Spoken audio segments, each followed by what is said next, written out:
Hello friends, नमस्कार। स्वागत है आपका इस सेशन में। हम लोग देखेंगे सामान्य अध्ययन के प्रश्न जो होंगे आपके पीसीएस और आरओ के लिए। चलिए शुरू करते हैं ई टेस्ट सीरीज, और इसका हम लोग जो है विश्लेषण भी करेंगे ताकि जो इससे संबंधित जितने भी प्रश्न हैं वो हम लोग आने वाले एग्जाम में कर सकें। ठीक है, चलिए पहला प्रश्न क्या है देख सकते हैं आप लोग। गोल्डन चावल जो है एक प्रचुरतम स्रोत है किसका? Vitamin A, vitamin B 12, vitamin C, vitamin D. इसका उत्तर हो जाएगा आपका ए ऑप्शन। क्या हो जाएगा? Vitamin A. विटामिन ए जो है क्या है? गोल्डन चावल में पाया जाता है। ठीक है, अब थोड़ा सा इसको हम लोग और देख लेते हैं एग्जाम की पॉइंट में। देखिए, जो बीटा कैरोटीन जो होता है उसका जो है उच्च स्तर पे क्या किया जाता है? अनुवांशिक रूप से इसका संवर्धन होता है, जिससे जो है इसमें विटामिन ए की मात्रा बढ़ जाती है। विटामिन ए की मात्रा बढ़ने से क्या होता है? इससे जो है अंधापन दूर होता है और खसरा से लड़ने की क्षमता जो है बढ़ जाती है। यानी कि जो इसको खाते हैं उसकी बात हो रही है। ठीक है, उन लोगों की। आगे बढ़ते हैं, प्रश्न संख्या 2 पे आते हैं। अफीम से प्राप्त किया जाता है, क्या प्राप्त किया जाता है? अफीम किससे प्राप्त किया जाता है? ये प्रश्न है। सूखी पत्तियों से, जड़ों से, बिना पके फलों के लैक्टेक्स से, या पके फलों के लैक्टेक्स से। लैक्टेक्स का मतलब होता है जो उसका गोंद है उसकी बात हो रही है। उत्तर हो जाएगा उसका सी ऑप्शन। क्या हो जाएगा? सी ऑप्शन हो जाएगा। ठीक है, जो बिना पके फल हैं उसके लैक्टेक्स से जो है प्राप्त होता है। ठीक है, क्या? ये अफीम। ठीक है, थोड़ा सा इसको और डिटेल में देख लेते हैं। देखिए, जो लैक्टेक्स होता है यानी कि जो गोंद होता है उसको सुखाया जाता है और यह जो है मादक पदार्थ बन जाता है। इसी को क्या कहते हैं? अफीम कहते हैं।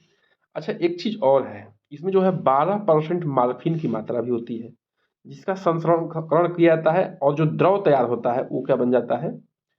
वो बन जाता है हीरोइन। यानी कि जो मादक द्रव मार्फिन के संस्करण से बनता है, ठीक है, मार्फिन भी इसी में मिलता है, उससे क्या बन जाता है? हीरोइन बन जाता है।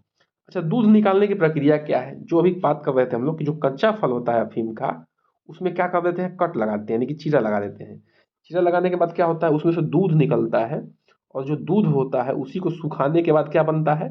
अफीम बनता है। और जो उसमें 12% मार्फिन है उसके संस्करण के बाद जो क्या बनता है? वो हीरोइन बन जाता है। आगे बढ़ते हैं, प्रश्न संख्या 3 पे आते हैं। एटीएम से क्या तात्पर्य है? ठीक है, एटीएम से क्या तात्पर्य है देख सकते हैं यहाँ पे। Automatic transaction machine, automatic transfer machine, automated teller machine, या एडवांस ट्रांजैक्शन मशीन। ये प्रश्न बहुत पुराना है, आता रहता है, लेकिन अब नए वाले एग्जाम में फिर से आना शुरू हो गया है, तो इसका उत्तर हो जाएगा आपका सी, यानी कि ऑटोमेटेड टेलर मशीन जो है इसका नाम है। देखिए, अन्य देशों में अलग अलग नाम है, लेकिन इंडिया में तो भैया एटीएम ही चलता है, ऑटोमेटेड टेलर मशीन। अन्य देशों में जैसे यूरोप हो गया, रूस हो गया, ठीक है, अमेरिका हो गया, यहाँ पे ऑटोमेटिक बैंकिंग मशीन कहते हैं, कैश पॉइंट भी कहते हैं, होल इन द वॉल कहते हैं, बैंक बैंकोमैट कहते हैं। ये सारे नाम हैं। ठीक है, तो इसको भी आपको ध्यान रखना है। आगे बढ़ते हैं, अगले प्रश्न पे चर्चा कर लेते हैं हम लोग। निम्नलिखित में से किसमें Indian institute of ecological and environment स्थित है? नई दिल्ली, तिरुवनंतपुरम, कोलकाता, या जोधपुर? ठीक है, Indian institute of ecology and environment कहाँ स्थित है बताइए? उत्तर हो जाएगा इसका ए ऑप्शन, की नई दिल्ली में स्थित है Indian institute of ecology and environment. आगे बढ़ते हैं, जो इसकी स्थापना हुई है, ठीक है, वो हुई है 1980 में। कहाँ पे हुई है? दिल्ली में हुई है। 1980 में दिल्ली में हुई है। ठीक है, तो ये ध्यान रखना है आपको। आगे बढ़ते हैं, प्रश्न संख्या 5 पे आते हैं। जैव विविधता से को परिभाषित किया जाता है। जैव विविधता की परिभाषा आपको बताना है। ठीक है, किसी पर्यावरण में विभिन्न प्रजातियों की श्रेणी, किसी पर्यावरण में रोजाना मौसम परिवर्तन, एक प्रजाति की दूसरी प्रजाति से भिन्नता, भौतिक घटकों को किसी पर्यावरण पर प्रभाव। इसका उत्तर हो जाएगा भैया, हो जाएगा ए ऑप्शन। ठीक है, किसी पर्यावरण में विभिन्न प्रजातियों की श्रेणी। ठीक है, कोई जगह है उसमें भिन्न प्रजातियां, जैसे पेड़ पौधे अलग अलग तरीके के हो गए, अलग अलग तरीके के जानवर हो गए। ठीक है, तो चाहे वो पालतू हो, चाहे वो मतलब कि रहने वाले वो जंगली हो, उससे मतलब नहीं है। तो इसी को क्या कहते हैं, जैव विविधता कहते हैं। थोड़ा सा इसके बारे में और हम लोग देख लेंगे, जो मेन पॉइंट है, ठीक है। देखिए, जो जैव विविधता शब्द आया है, इसको अंग्रेजी में कहते हैं बायोडाइवर्सिटी। इस शब्द का प्रयोग जो है सबसे पहले कौन किए थे, वाल्टर जी रोजेन 1985 में। 1985 में वाल्टर जी रोजेन ने जैव विविधता शब्द का प्रयोग किया था, 1985 में। आगे बढ़ते हैं, प्रश्न संख्या 6 पे आते हैं। भारतीय राष्ट्रीय जैव विविधता प्राधिकरण स्थापित किया गया, ठीक है। भारतीय राष्ट्रीय जैव विविधता प्राधिकरण कहाँ स्थापित किया गया है, 2003 चेन्नई में, 2003 बेंगलोर में, 2003 हैदराबाद में, 2003 केरला में। उत्तर हो जाएगा आपका ए ऑप्शन, क्या हो जाएगा, ए ऑप्शन, ठीक है। 2003 चेन्नई में स्थापित किया गया है। अब देखिए, इसका मुख्य उद्देश्य क्या है, ठीक है।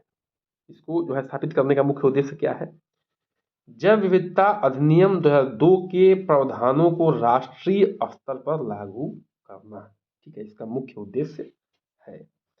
आगे बढ़ते हैं, प्रश्न संख्या 7 पे आते हैं। निम्नलिखित में से कौन वायु प्रदूषण सर्वाधिक हानिकारक है, ठीक है। वायु प्रदूषक कह सकते हैं, यहाँ पे ज्यादा सही रहेगा। कौन सा वायु प्रदूषक जो सर्वाधिक हानिकारक है, ozone, hydrogen sulphide, carbon dioxide, carbon monoxide. उत्तर हो जाएगा इसका डी ऑप्शन, ठीक है। जो कार्बन डाइऑक्साइड मोनोऑक्साइड होता है, उससे इंसानों को क्या हो सकती है, मृत्यु भी हो सकती है। तो इसलिए हानिकारक है। थोड़ा सा और डिटेल में हम लोग इसको देख लेते हैं। देखिए, जो कार्बन मोनोऑक्साइड होती है ना, वो क्या होती है, हवा से भारी होती है, पानी में घुलनशील होती है, स्वादहीन होती है, रंगहीन होती है। ये गैस होता है, रंगहीन गैस है, ठीक है। अब देखिए समस्या क्या है, ये ऑक्सीजन से जो है 250 गुना क्या है, अधिक हीमोग्लोबिन से क्रिया करने की क्षमता रखती है, ठीक। कौन, कार्बन मोनोऑक्साइड। इसलिए क्या होती है, जो ऑक्सी हीमोग्लोबिन बनता है ऑक्सीजन के द्वारा, वो नहीं बन पाता है। जब नहीं बन पाएगा, इससे क्रिया कर लेती है हीमोग्लोबिन से, ठीक है। वो क्या हो जाता है, जब ऑक्सीजन हमारे सेल्स में नहीं पहुंच पाएगा, तो क्या हो जाएगा, हम लोग जो है दम घुट घुट के हम लोग क्या होती है, मृत्यु हो जाती है, मतलब कि इंसान की मृत्यु हो जाती है, ठीक है। तो इसलिए जो है कार्बन मोनोऑक्साइड सबसे खतरनाक गैस है। अगला क्या है, जलीय फर्न जिसे जैव विविधता के रूप में, सॉरी, जैव जैव उर्वरक के रूप में प्रयोग किया जाता है, ठीक है। किसके रूप में, जैव उर्वरक के रूप में प्रयोग किया जाता है। साल्विनिया को, एजोला को, मार्शलिया को या टेरेडियम को। उत्तर हो जाएगा बी ऑप्शन, क्या हो जाएगा, एजोला। एजोला क्या है, ये एक जो है जैव उर्वरक है, जो अक्सर जो है धान के खेतों में प्रयोग किया जाता है, ठीक है। थोड़ा डिटेल में देख लेते हैं। देखिए, जो एजोला है, ये एक तरह के जो है मतलब कि तालाबों में मिलता है, और 20 से 30 दिनों में दोगुना हो जाता है। मतलब इसकी जो जनसंख्या कह सकते हैं, पॉपुलेशन कहते हैं, 20 से 30 दिन में दोगुनी होती है। धान के फसल में जो है उर्वरक के रूप में ये काम करता है, ठीक है। और नाइट्रोजन स्थितिकरण, यानी कि नाइट्रोजन फिक्सेशन की जो क्षमता है इसमें अधिक है। इसमें, एजोला में, ठीक है। क्या है, एजोला में नाइट्रोजन फिक्सेशन की क्षमता क्या है, अधिक है, जो कि धान के लिए क्या होती है, आवश्यक होती है, ठीक है। आगे बढ़ते हैं, प्रश्न संख्या 9 पे आते हैं। ऑक्सीजन जो प्रकाश संश्लेषण से उत्पन्न होता है, ठीक है। ऑक्सीजन जो प्रकाश संश्लेषण से उत्पन्न होता है, आती है कहाँ से आती है, ठीक है। देखिए, प्रकाश संश्लेषण के लिए क्या चाहिए बताइए, उसके लिए चाहिए आपको प्रकाश, सूर्य का प्रकाश, क्लोरोफिल, फिर चाहिए कार्बन डाइऑक्साइड और जल। इतनी 4 चीजें चाहिए, ठीक है। अब वो जो ऑक्सीजन बनता है और शर्करा बनता है, तो ऑक्सीजन किससे बनता है, जो जिसमें जल है उससे, कार्बन डाइऑक्साइड से या क्लोरोफिल से या फास्फोलिक एसिड से, ठीक है। तो ये ध्यान रखिएगा, फास्फोलिक एसिड तो होता ही नहीं उसमें। उत्तर हो जाएगा, क्या हो जाएगा उसका, ए ऑप्शन, क्या हो जाएगा, जल से बनता है। क्या बनता है, जल से, ठीक है। अब देखिए, थोड़ा सा हम लोग इसके बारे में डिटेल में चर्चा करेंगे, तो वहां से जो है ज्यादा क्लियर हो जाएगा आपको, ठीक है। देखिए, प्रकाश संश्लेषण की क्रिया में जो है ध्यान रखिएगा, उपचयन और अपचयन दोनों होते हैं, यानी कि ऑक्सीडेशन भी होता है और रिडक्शन रिडक्शन भी होता है। ऑक्सीडेशन भी होता है और रिडक्शन भी होता है, दोनों होता है, ठीक है। तो जो जल का उपचयन है, ठीक है, यानी कि जल का जो ऑक्सीडेशन है, उसकी वजह से क्या होता है, ऑक्सीजन निकलता है। और जो कार्बन डाइऑक्साइड का रिडक्शन है, उससे क्या बनता है, शर्करा बनता है, यानी कि वही जिसको, जो क्या होता है, जो एक तरह से भोजन कर सकते हैं, ठीक है। तो ये क्या है, ध्यान रखना है कि जल के उपचयन यानी कि ऑक्सीडेशन से, ठीक है, क्या बनेगा आपका ऑक्सीजन निकलेगा, और कार्बन डाइऑक्साइड के रिडक्शन से क्या निकलेगा, शर्करा बनेगा। ठीक है, ये ध्यान रखना है। आगे बढ़ते हैं, आज के अंतिम प्रश्न पे चर्चा कर लेते हैं। प्रकाश संश्लेषण में कौन सा प्रकाश सबसे अधिक प्रभावकारी होता है? ठीक है, जो प्रकाश संश्लेषण क्रिया है, देखिए विबग्योर होता है। ठीक है, विबग्योर होता है कि नहीं होता, बताइए। विबग्योर होता है, ठीक है, GYOR। ठीक है, violet, indigo, blue, green, yellow, orange, red. ठीक है, ये प्रकाश में चारों ये रंग होते हैं। ठीक है, अब इसमें क्या है कि आपको जो है कौन सा रंग ज्यादा मतलब कि प्रकाश संश्लेषण में भाग लेता है, लाल, नीला, हरा, बैंगनी। तो उत्तर हो जाएगा आपका ए ऑप्शन। क्या हो जाएगा, ए ऑप्शन, लाल लेता है। ठीक है, देखिए ध्यान समझिए, जो क्लोरोफिल होता है यानी कि जो हरी पत्तियों में क्लोरोफिल होता है, वो तीनों को कवर करता है, ये बैगनी को, नीला को, लाल को, तीनों को ग्रहण करता है, लेकिन सबसे अधिक जो है किसको ग्रहण करता है, लाल को ग्रहण करता है, इसकी मात्रा अधिक होती है। ठीक है, इसलिए लाल क्या हो जाएगा आपका आंसर। तो अ, मतलब कि विश्वास है कि सेशन जो है अच्छा लगा होगा आज का क्लास। तो आपको अच्छा लगे तो बिल्कुल चैनल को सब्सक्राइब, लाइक, शेयर, फॉलो करिए। बहुत बहुत धन्यवाद।